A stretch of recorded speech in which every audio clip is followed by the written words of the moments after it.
everyone, welcome to ADCAST, Airlangga Demografi Podcast. Di sini kami dari UKM Kependudukan Universitas Airlangga berkolaborasi dengan Serasa Podcast, serunya berbincang bersama. Nah, di sini kita akan membahas hal yang relate banget sama generasi anak muda, terutama di umur 20-an yang merasa hidupnya itu lagi stuck, galau, atau bingung hidupnya mau dibawa kemana. Judul kita hari ini adalah Jalan Pintas Hadapi Quarter Life Crisis dengan Teknologi. Nah, mungkin sobat kependudukan banyak banget yang ngerasa stuck, galau, atau ngerasa hidupnya kayak kok gini-gini aja ya, mau dibawa kemana? Aku ntar kerjanya mau jadi apa? Salah jurusan nggak ya? Itu. Nah, hari ini saya Naila Fahira Marlinton selaku dari UKM Kependudukan ditemani dengan dua narasumber hebat kita. Ada Ibu Dr. Anda Maria Ernawati, Magister Manajemen selaku Kepala Perwakilan BKKBN Provinsi Jawa Timur, dan Bapak Dr. Lutfi Agus Salim, SKM MSI selaku Ketua Koalisi Kependudukan Indonesia Provinsi Jawa Timur. Selamat pagi Bu Erna, selamat pagi Bapak Lutfi. Selamat pagi. Gimana nih Bu, Pak kabarnya? Sehat?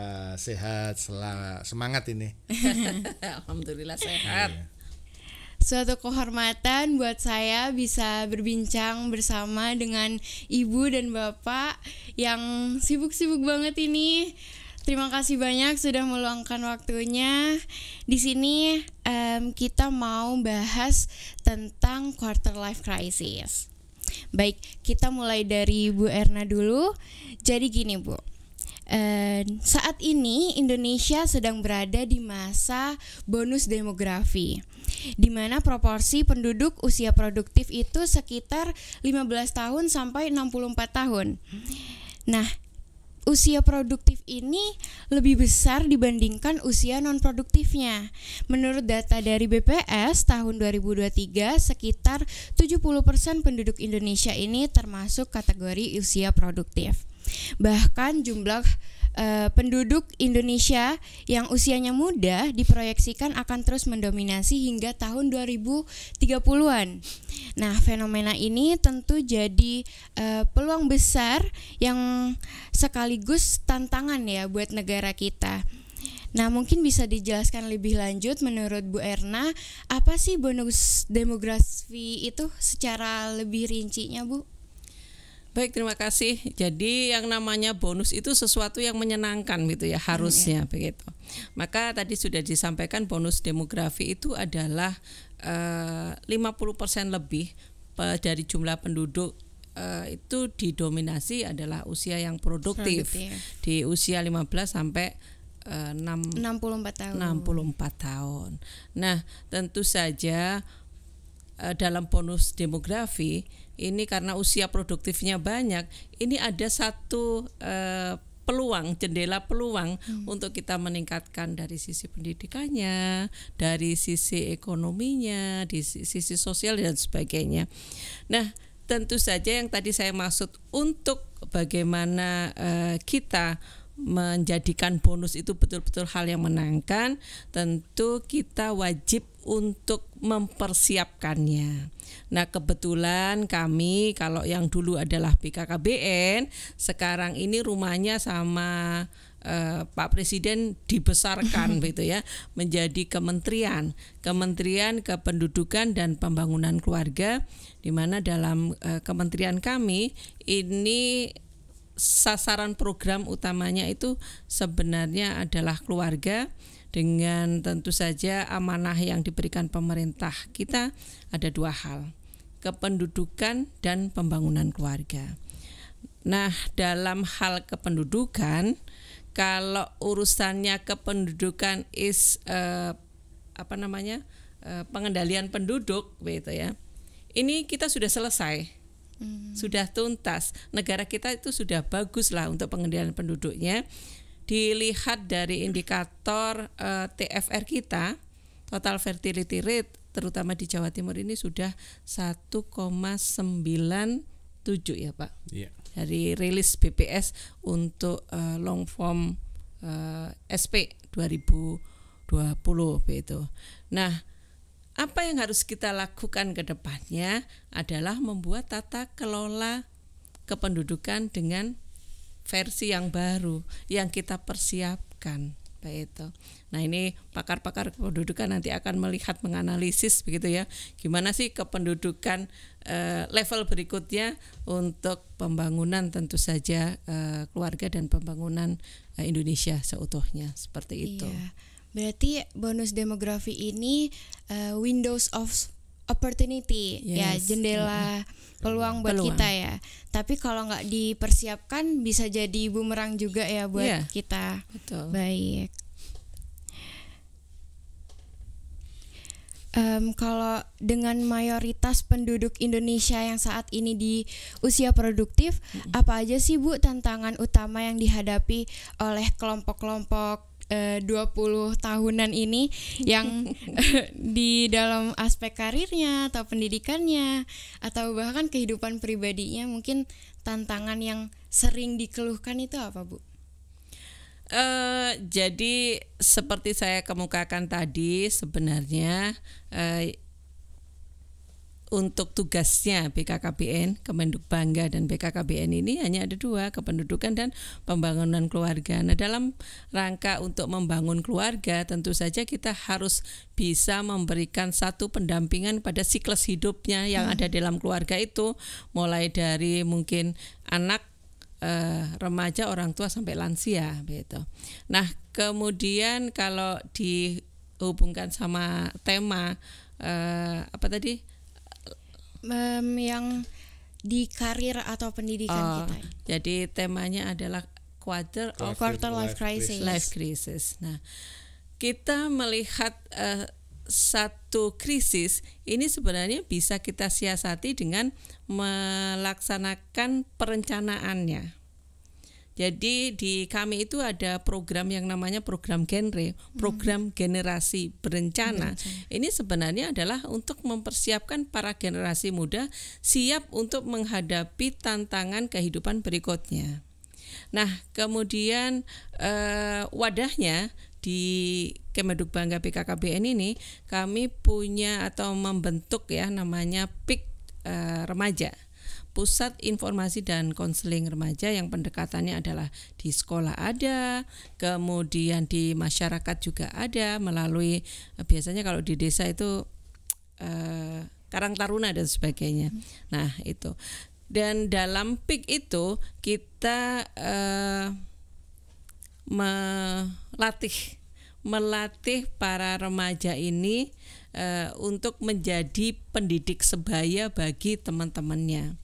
Jadi mulai bagaimana sih si remaja itu mempersiapkan dari remajanya sampai mau jadi apa.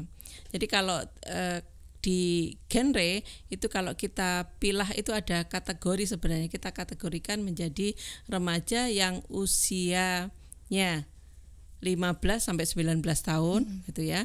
Ini kita arahkan kepada mencari jati dirinya dulu. Potensi apa yang dimiliki gitu. Nah, kemudian kalau sudah tahu potensi, sudah tahu jati dirinya, pengen jadi apa, nah kita kemudian pada genre yang tahap berikutnya, ini usia 19 sampai 24, itu kita mulai untuk memberikan pendampingan kepada aktualisasi dirinya.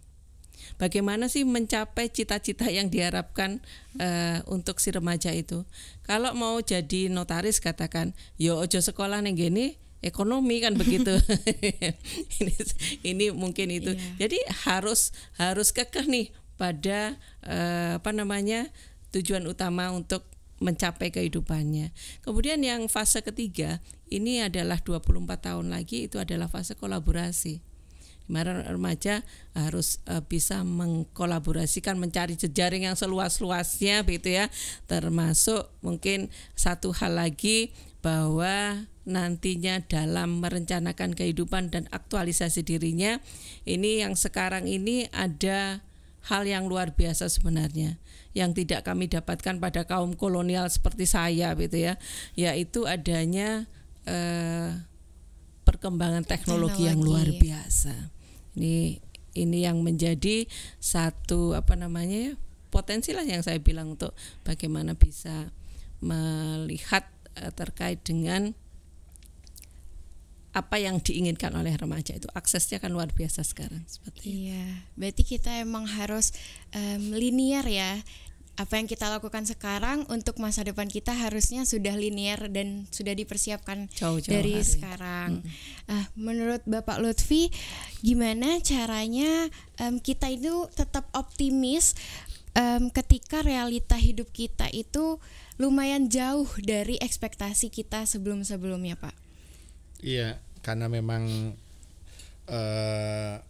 tantangannya setiap kali berbeda, setiap masa berbeda, sehingga kita harus tetap optimis dengan tantangan tersebut. Tentu saja dengan bekal-bekal yang sesuai kan itu ya. Pada zaman saya dengan Bu Erna dengan adik-adik itu berbeda. Kalau sekarang tadi di akhir Bu Erna menyampaikan tantangannya tentang teknologi kan itu ya. Dan itu adalah suatu modal sebenarnya. Modal untuk percepatan, untuk belajarnya itu cepat juga gitu ya. Jadi kalau zaman saya untuk mendapatkan buku itu kan berat. Sekarang ini begitu mudahnya mendapatkan buku dari teknologi itu, sehingga itu yang Anda sebutkan tadi, harus tetap optimis. Kecepatan belajar ini menjadi modal luar biasa menurut saya. Cuman semangatnya harus dipertahankan. Fasilitas sudah ada, cepat, mudah. Tapi harus kalau semangatnya kurang kan eman-eman kan itu ya dimanfaatkan. Kalau kita itu semangatnya tinggi zaman dulu, tapi fasilitas terbatas. Jadi berbeda kan. Jadi ini harus menyesuaikan. Siapa yang mampu untuk tetap bertahan semangatnya tadi, itulah mereka yang berhasil kan itu ya. Jadi anak-anak sekarang ini kecepatannya luar biasa. Tapi sekaligus godaan kan gitu ya. Jadi meskipun teknologi berkembang cepat, sekaligus meninakbubukkan. Jadi kayaknya harus pinter-pinter memilah sebagai alat ya. Teknologi itu alat. Kalau kita terlena ya malah lebih gampang terjerumus kan gitu. Makanya dua kesempatan berhasil dan kesempatan jatuh ini sama-sama mungkin terjadi kan itu deh ya. Iya, kalau misalnya ekspektasi kita itu kan, kalau dari saya, mungkin dari teman-teman saya juga, kalau lulus kuliah kerjanya sesuai dengan jurusan kita yang sekarang. Misalnya saya kedokteran, nanti lulusnya insya Allah bakal jadi dokter. Tapi kalau dilihat dari sekarang yang terjadi saat ini, banyak banget lulusan kuliah yang malah justru nganggur dan nggak sesuai, bahkan kerjanya nggak sesuai sama jurusan mereka. Mungkin ini yang dinamain quarter life crisis buat kita juga. Kenapa kok malah kita kerjanya di sini sih? Sebenarnya aku salah jurusan nggak ya? Kayak gimana nih Pak, biar kita meyakinkan bahwa kita tuh benar-benar udah ada masing-masing jalannya semua. Iya, adik-adik, sebenarnya pendidikan dan tenaga kerja dan pekerjaan itu sebenarnya harus link and match harapannya, kan itu ya harapannya. Dan kesempatan itu sebenarnya bisa dirancang dari saat kuliah. Ada kuliah yang memang jurusannya itu apa, profesi kan itu ya, karena itu spesifik kan gitu ya. Ada jurusan-jurusan yang memang agak umum juga kan itu. Jadi kita tidak bisa memaksakan juga kan itu. Jadi tidak harus gitu ya. Kalau Anda kedokteran gitu ya, misalnya kedokteran, maka profesinya dokter kan itu ya. Tetapi apakah nanti penghasilannya sebagian besar di dokter, belum tentu kan itu. Karena apa? Ada banyak peluang yang muncul kan itu. Kemudian ada orang guru juga, bisa juga non guru kan itu ya. Itu bisa juga muncul. Tetapi tetap kita segala peluang itu sangat banyak kan itu. Saya punya anak juga kedokteran, tetapi sukanya medsos. Tapi saya, apakah nanti jadi dokter sambilannya medsosnya sebagai pekerjaan utama juga nggak tahu. Yang penting seluruh ini kemampuan hard skill, soft skillnya ini yang harus dikuati, termasuk adik-adik semua yang ada di sini. Karena kita tahu bahwa kesempatan bekerja, berusaha itu sebenarnya banyak. Cuman karena informasi yang tidak dapatkan, kemudian wawasannya kurang, akhirnya ya banyak pengangguran juga. Nggak apa-apa kok. Saya itu dulu kuliah di kesehatan masyarakat, kerjaannya macam-macam. Waktu kuliah bermacam-macam aktiviti, kan itu. Tapi kan tetap ada saya belajar ilmu saya, tetapi peluang-peluang di kanan kiri di sekitar kita banyak sekali yang bisa kita bisa gali, bisa implementasikan itu. Jadi maksud saya tetap semangat dengan kondisi yang ada, kan itu. Peluang-peluang ya ini yang tadi saya sebut tantangan ya tadi ya. Kayaknya pekerjaan itu berubah. Zaman saya dengan adik-adik sekarang pekerjaan itu berubah. Peluangnya berubah. Pekerjaan yang lama banyak yang hilang juga, pekerjaan baru muncul. Nah, pekerjaan baru ini harus kita prediksi juga. Nanti 5 tahun lagi ini pekerjaan apa yang paling banyak, kan itu. Nah, sebenarnya itu harus bersama-sama. Kampus, jurusan-jurusan yang memerlukan pekerjaan-pekerjaan yang nantinya 5 tahun lagi, itulah jurusan-jurusan yang harus ditambahkan kuotanya atau dibuat prodi baru, kan itu gitu. Jurusan-jurusan yang berkurang nantinya pekerjaannya dikurangi. Kan itu sebenarnya juga tidak disalahkan mahasiswanya, juga bisa kampusnya juga, kan itu harus menyesuaikan. Dan itu saya yakin imbang nanti antara pendidikan dengan pekerjaan. Harapannya kan begitu. Baik. Cuman tidak seideal itu juga. Kadang-kadang pilihan mahasiswa itu yang penting kuliah, gitu. Yang susah itu, susah itu yang penting kuliah, kan itu. Padahal kan kita harus mempunyai wawasan juga, kira-kira 5 tahun lagi itu yang apa yang dibutuhkan, itu yang menurut saya yang harus dimengerti oleh semua mahasiswanya, termasuk orang tuanya. Berarti kita sebagai mahasiswa dan orang tua juga harus punya planning buat masa depan anak-anaknya juga ya Pak. Iya, harus. Biar nggak asal pilih. Iya, harus begitu. Tapi kalau sudah yang terlanjur, berarti harus ini potensinya dicari lagi. Jangan sampai kalau sudah terlanjur terus malah putus asa, enggak. Jadi kalau sudah terlanjur masuk, kita mempunyai plan lagi. Kalau belum terlanjur, kalau sudah terlanjur ya nggak boleh patah semangat, tetap harus ada upaya-upaya nambah-nambah pengetahuan, soft skill lain dari sangat gampang sekarang, sangat banyak maksudnya pelatihan non ada di kampus ya, itu banyak sekali di luar dan itu sangat memungkinkan dan biayanya relatif murah karena ada yang gratis atau apa, kan itu. Pelatihan itu bagus. Jadi yang belum terlanjur, orang tua dan siswa SMA memilih jurusan yang sesuai. Kalau sudah terlanjur berarti harus mencari potensi dirinya dan di luarnya, kan itu. Yang kira-kira mampu untuk kehidupan yang lebih baik, kan gitu. Baik.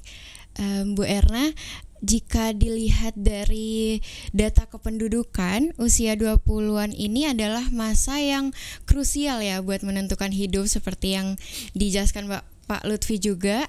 Tapi kenapa justru banyak anak muda di usia ini yang mengalami kebingungan atau quarter life crisis itu tadi, Bu? Ya, baik. Jadi anak-anak sekarang saya tidak menjudge bahwa sekarang generasi strawberry gitu ya, Gen Z gitu ya, yang tentu saja sangat familiar dengan teknologi gitu. Sehingga tadi disampaikan oleh Pak Lutfi bahwa teknologi ini kalau kita kita bisa untuk mengimplementasikannya secara bijak gitu ya, akan menjadi satu potensi besar. Kita ada link dan sebagainya. Nah, kemudian tetapi kalau kita tidak bisa menjadikan teknologi itu menjadikan segala sesuatu yang dengan bijak gitu ya, yaitu tadi hanya dibuat game dan sebagainya, itu akan menjadikan remaja makin terpuruk. Nah, kembali bahwa di usia di bawah 20 tahun kenapa harus menjadikan kebingungan? Karena yang pertama itu adanya perubahan teknologi yang begitu cepat. Kemudian ada gap, menurut saya ya, ada gap antara orang tua atau mungkin sekolah bimbingannya dengan si anak itu sendiri.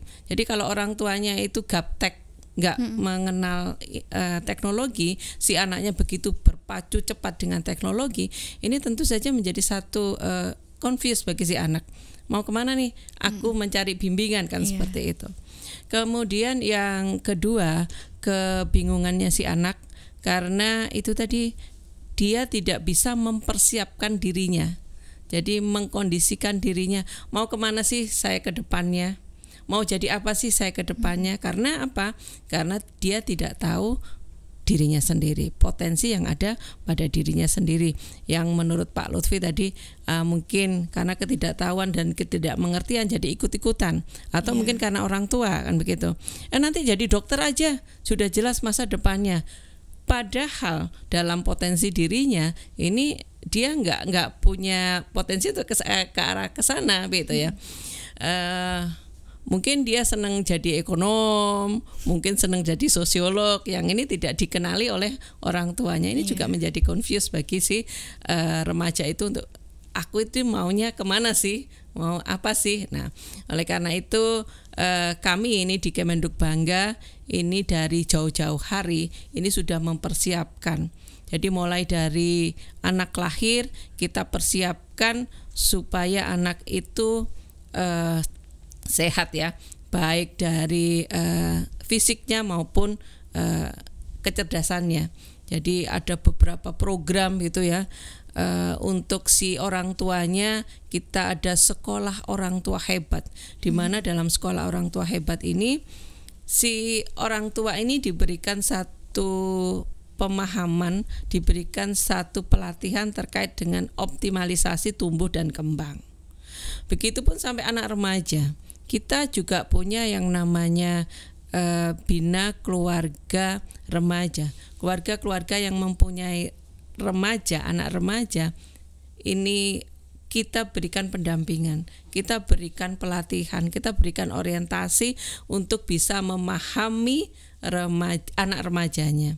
Selain remaja itu sendiri, kita juga tadi sudah saya sampaikan ada beberapa kegiatan termasuk PIK R dan Duta Genre. Duta Genre itu kita bentuk bukan sebagai ajang kontestasi saja gitu ya, tapi ada satu yang kita harapkan dari Duta Genre itu untuk menjadi agen-agen perubahan bagi kehidupan sekarang, terutama juga kehidupan yang sekarang ini lagi mendominasi untuk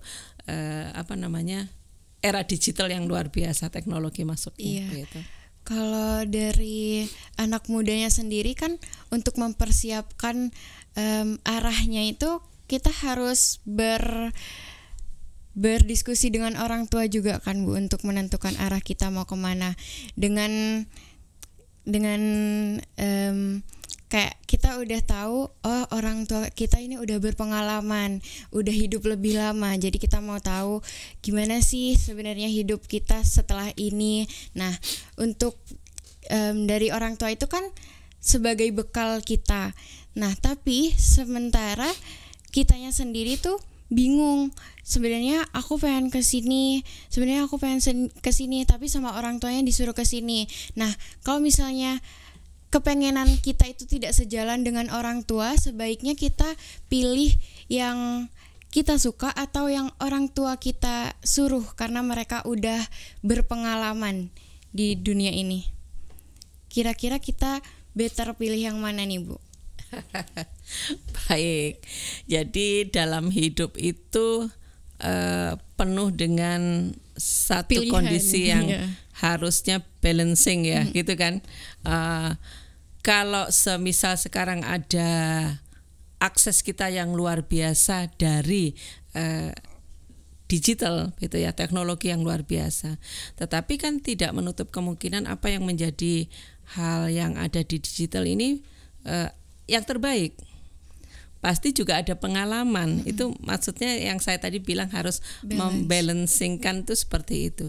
Jadi antara pengalaman dan teknologi. Kemudian kalau diharuskan memilih yang mana yang terbaik begitu, itu kembali kepada individu masing-masing gitu. Artinya bahwa carilah data sebanyak-banyaknya, galilah potensi sebanyak-banyaknya, entah itu dari pengalaman, experience-nya orang tua maupun dari akses informasi yang didapatkan. Kemudian kalau sudah mendapatkan hal yang terbanyak dari pengalaman dan teknologi, akses informasinya, nah ini yang tentu saja nanti si para remaja ini harus bisa mulai memilih yang saya tadi bilang itu begitu. Jadi tahulah dari tahapan awal yang kita kategorikan mulai dari 15 tahun itu sudah harus memahami dirinya itu seperti apa. Kalau pengennya jadi pelukis ya, memang dia potensinya jadi pelukis ya, kalau jadi dokter dia akan mungkin bisa tetapi tidak optimal kan, seperti itu.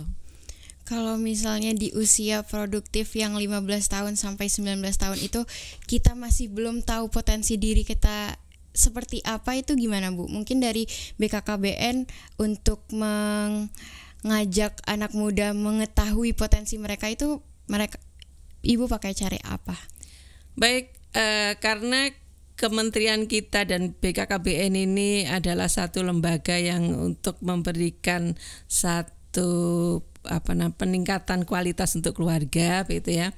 Maka kami itu menyiapkan satu forum konsultasi gitu ya, baik bisa daring maupun luring gitu. Kalau luring itu di setiap kecamatan itu ada balai penyuluh KB yang sekaligus saya fungsikan sebagai Satya Gatra. Satya Gatra itu adalah pusat pelayanan keluarga sejahtera, di mana bisa dikonsultasikan gitu apa hal-hal yang mencakup tadi seperti apa yang kasusnya remaja atau mungkin isu keluarga yang lain boleh juga begitu. Nah kemudian kalau daring misalkan malu untuk bertanya langsung gitu ya, kami juga menyediakan layanan yang daring berbasis teknologi ya, digital, itu melalui siapbahagia.com, di mana siapbahagia.com ini platformnya kayaknya web gitu ya. Cuman di sana kami sudah menyediakan baik itu melalui AI, kemudian ada yang kalau nggak puas dengan mesin gitu ya, kami menyiapkan tim konsultan, itu ada dari tenaga kesehatan, dokter bidan dan sebagainya, kemudian ada dari psikolog, ada dari sosiolog, dan insya Allah cepat kok untuk menjawab hal itu karena kami punya moto untuk percepatan dalam pelayanan gitu. Berarti buat sobat kependudukan bisa konseling online lewat sobatbahagia.com. Siapbahagia.com.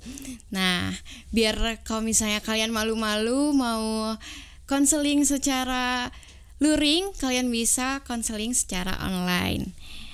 Nah, selanjutnya menurut Bapak, apakah faktor penyebab quarter life crisis ini jadi fenomena yang semakin umum di generasi muda saat ini, Pak? Apakah ini berkaitan dengan tekanan sosialnya, ekonomi, atau faktor globalisasi tadi, Pak?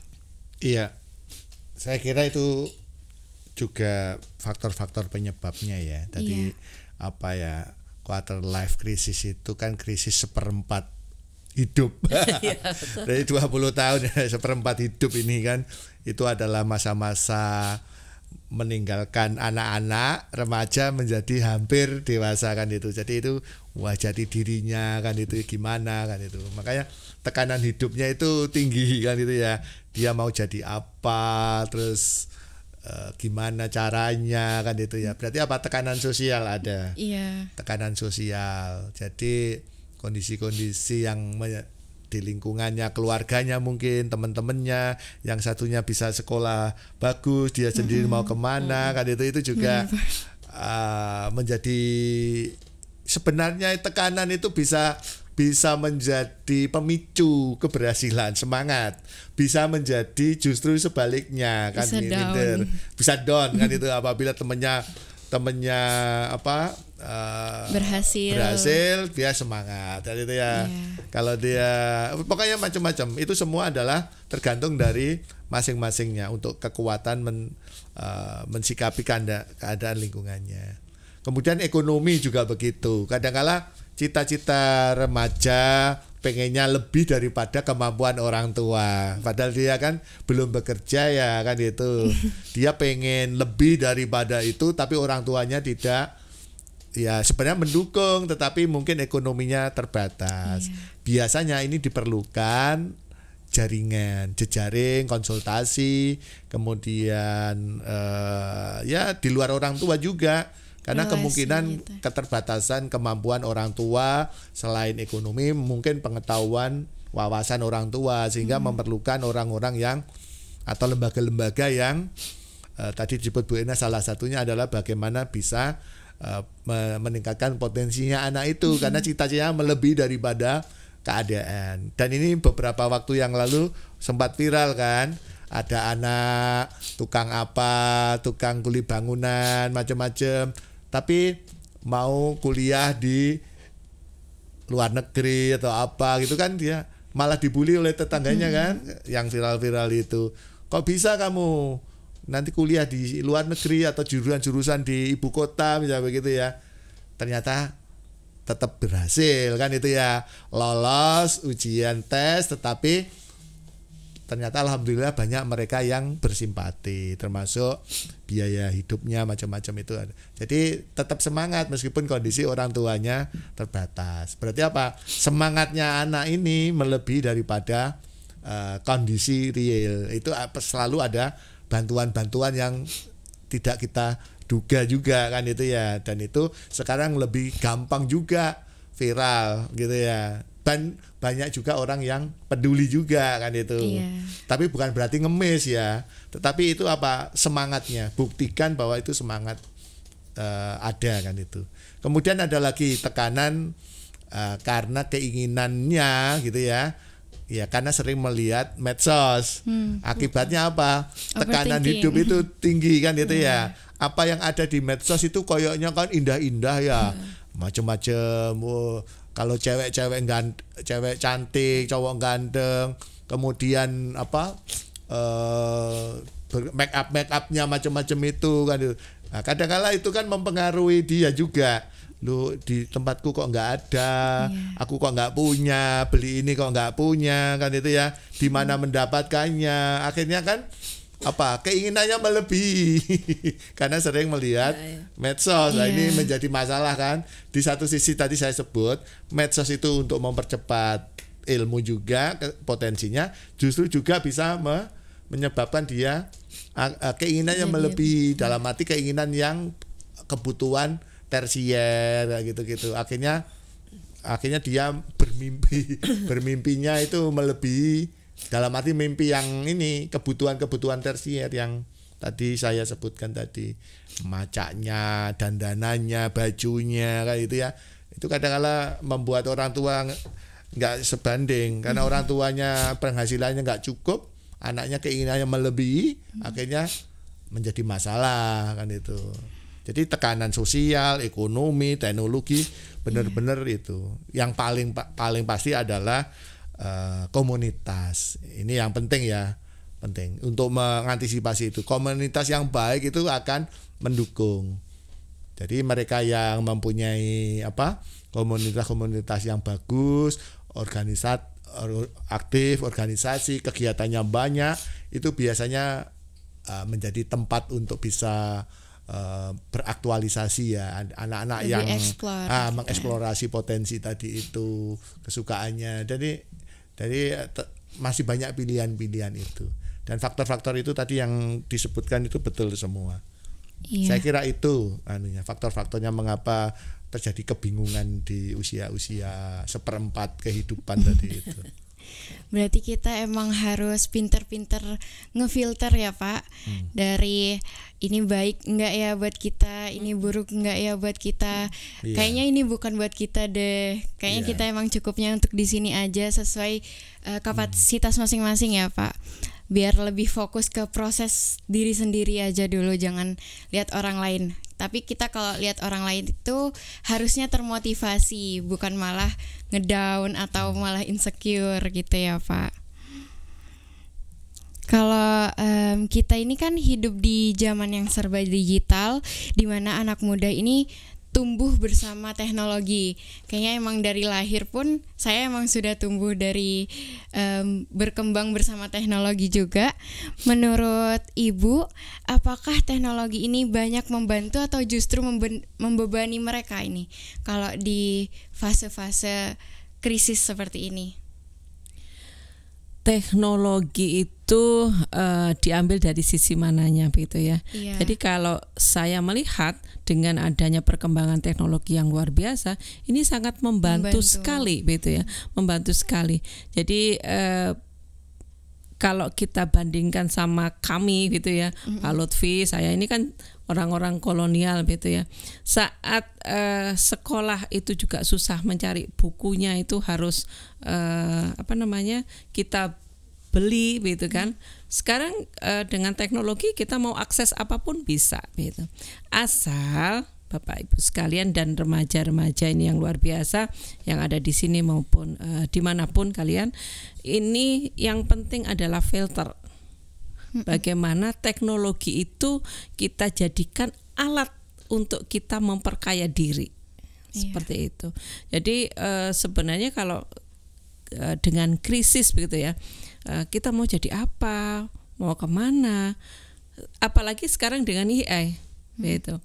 Ya kan, kecepatan teknologi yang luar biasa itu akan mendetek bahwa potensi kita ini sebaiknya kita mengikuti arah ini. Tetapi itu tadi yang disampaikan oleh Pak Lutfi, bahwa kita juga selain untuk mempunyai cita-cita yang tinggi begitu ya, tetapi kita harus lihat potensi-potensi yang lain, termasuk potensi ekonomi, potensi dari lingkungan, potensi dari orang tua kita seperti apa.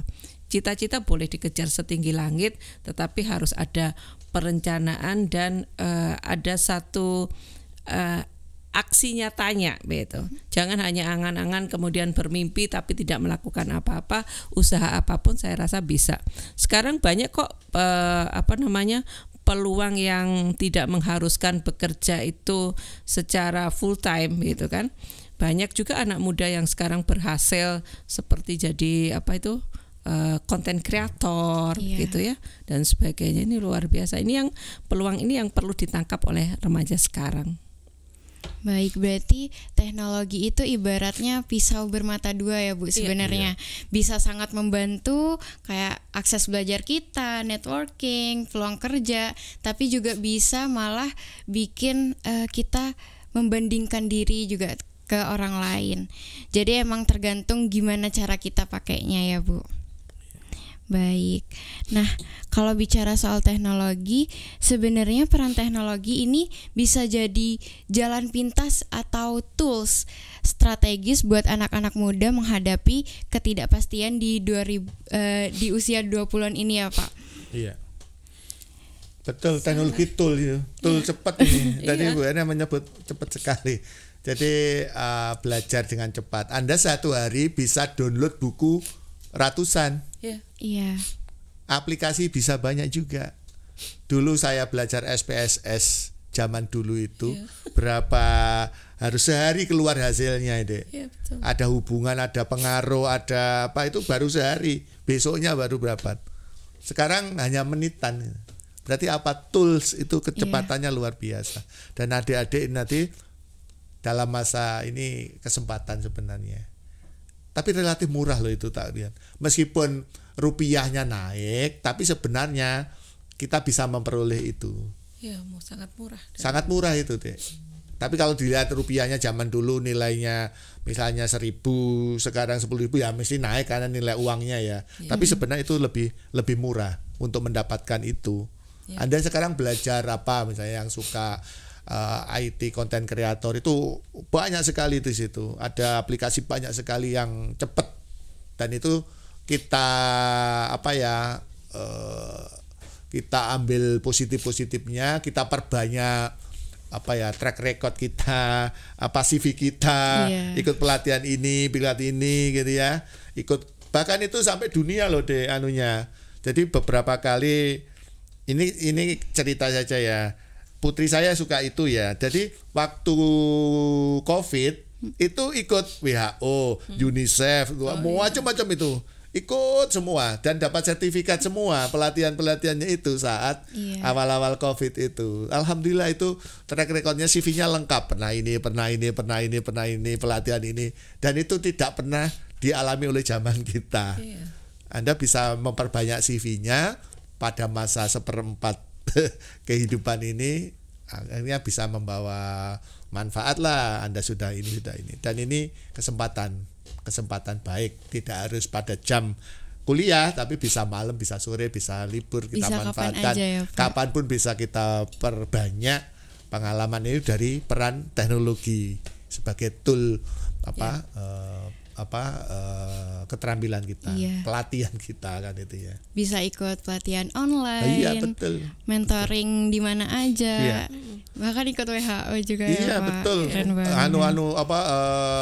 Lembaga dunia itu semua. Bahkan ada banyak yang tidak harus live langsung, tapi bisa diulang, rekamannya diulang, ilmu-ilmu bisa, itu cukup banyak. E-learning itu lah, mirip-mirip e-learning itu bisa dibuka kapan saja, itu sangat banyak kesempatan untuk mendapatkan ilmu keterampilan itu dengan lebih bagus, termasuk ilmu-ilmu yang praktis. Sekarang berkembang makanan, produk-produk apa di desa-desa begitu cepat gara-gara ada medsos. Di negara mana ada produk seperti itu, di desa sudah jualan mirip-mirip itu ya. Itu juga perkembangan yang luar biasa, karena orang itu nggak perlu lagi ke luar negeri secara langsung, cukup dari lihat medsos kan itu ya, dari YouTube, dari IG, dari macam-macam, itu cukup banyak yang bisa kita lakukan. Sehingga kan di desa-desa kan banyak peluang usaha juga kan, makanan, terus sektor-sektor informal baru, cara mengemas, cara cepat sekali. Dan ini dari mana? Dari sini. Akhirnya kan luar biasa teknologi bisa sebagai jalan pintas tadi itu. Baik. Wah, gak kerasa ya guys, kita udah di penghujung acara. Kita udah ngobrol, berbincang-bincang banyak, hampir sejam ini ya, seru banget. Dari obrolan tadi aku bisa simpulin bahwa usia 20-an ini memang penuh tantangan ya Pak Bu, tapi juga penuh potensi, di mana bonus demografi ini kita punya kekuatan besar sebagai generasi muda, tapi tantangannya juga gak main-main, dari tekanan sosial tadi, lapangan pekerjaan, bahkan sampai krisis identitas juga. Quarter life crisis ini emang nyata, tapi teknologi bisa jadi jalan pintasnya. Kalau kita manfaatin secara bijak, kita bakal terbantu banget ya Pak.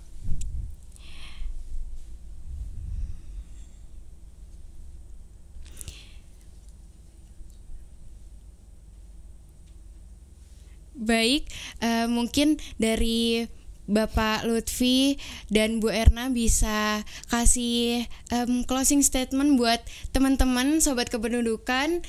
Apa nih Pak pesan-pesannya supaya kita bisa lebih terarah hidupnya dan tidak mengalami quarter life crisis ini? Iya, kata singkat saya adalah adik-adik harus banyak belajar kehidupan, gitu ya.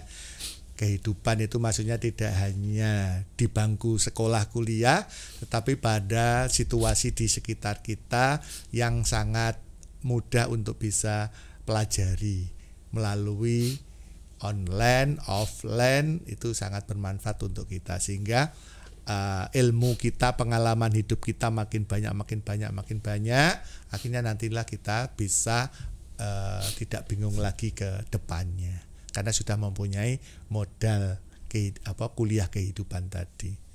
Saya kira gitu singkat saya. Untuk Bu Erna sendiri, mungkin pesan-pesannya buat sobat kependudukan nih Bu.